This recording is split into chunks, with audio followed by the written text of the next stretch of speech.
Hello दोस्तों, तो चलिए शुरू करते हैं आज का वीडियो। आज का वीडियो है थेल्स प्रमेय, यानी थेल्स प्रमेय को हम कैसे सिद्ध करेंगे। ये प्रश्न मैट्रिक बोर्ड एग्जाम में बराबर पूछा जाता है। लगभग ईयर जो है ये प्रश्न पूछे जा चुके हैं। तो चलिए इसको हम बढ़िया यानी गौर से इसको हम लोग देखेंगे और देखेंगे कि कैसे सिद्ध होता है।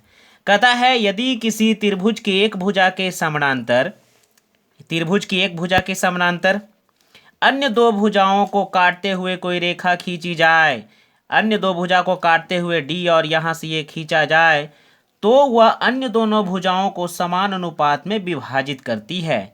यही हमको साबित करना है। अर्थात इतना यानी ए डी बटा जो बी डी है और ए ई बटा ई सी साबित करना है। ठीक है, यही हमको लाके दिखाना है।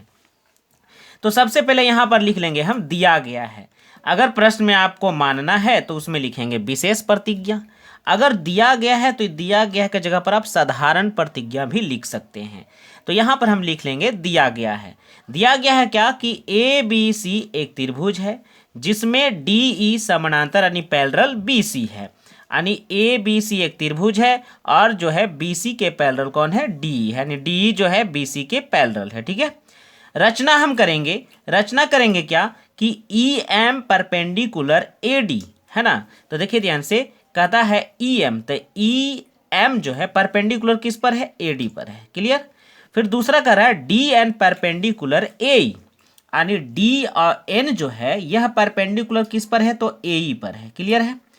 उसके बाद करना क्या है, सी डी तथा बी ई को मिलाया, यानी सी को जो है सी को हम डी से मिलाते हैं और बी को जो है हम ई से मिलाते हैं। इस प्रकार से हम रचना कर लेंगे और सिद्ध करना है जो हम अभी आपको प्रश्न पढ़कर बता रहे थे, ए डी बटा बी डी, ए डी बटा बी डी, ए ई बटा ई सी, तो ए ई बटा ई सी। क्लियर।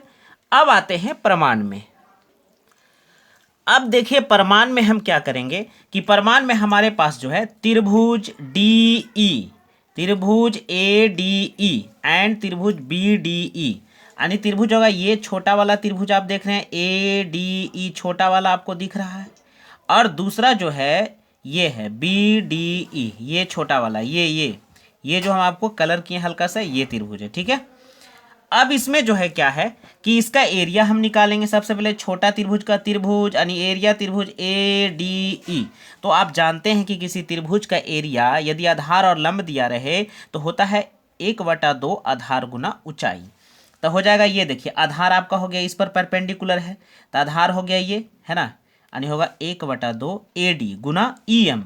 तो ई एम देखिए यहाँ परपेंडिकुलर है इस त्रिभुज के लिए है ना, इस त्रिभुज के लिए इधर से परपेंडिकुलर है तो हो गया। इसको हम कहेंगे समीकरण 1। उसके बाद जस्ट हम चलेंगे त्रिभुज बी डी ई, यानी त्रिभुज बी डी ई, यानी ये देखिए अधिक कोण त्रिभुज बनता है।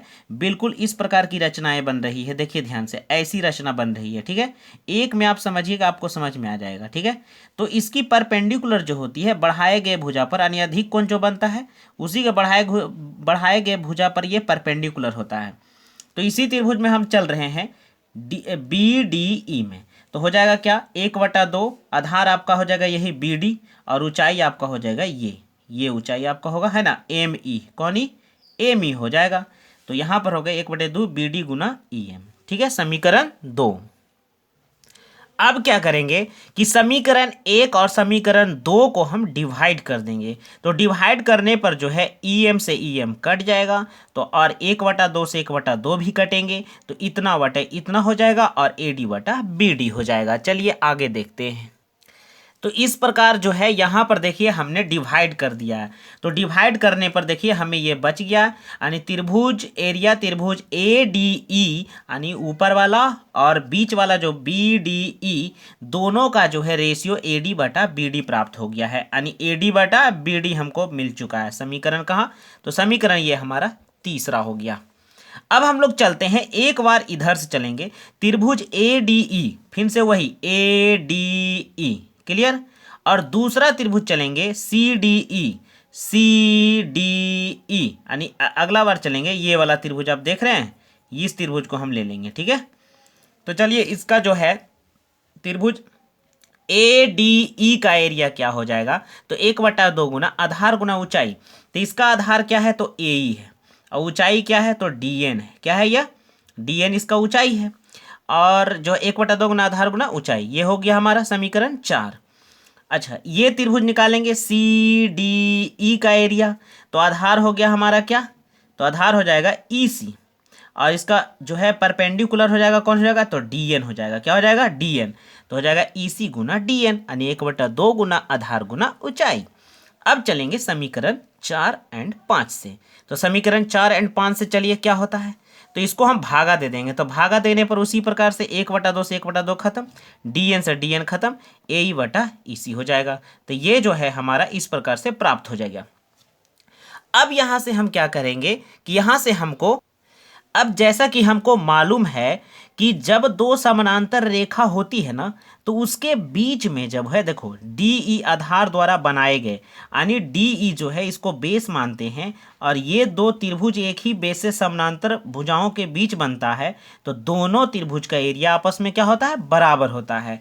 तो अर्थात हो जाएगा त्रिभुज बी डी ई बराबर एरिया त्रिभुज सी डी ई।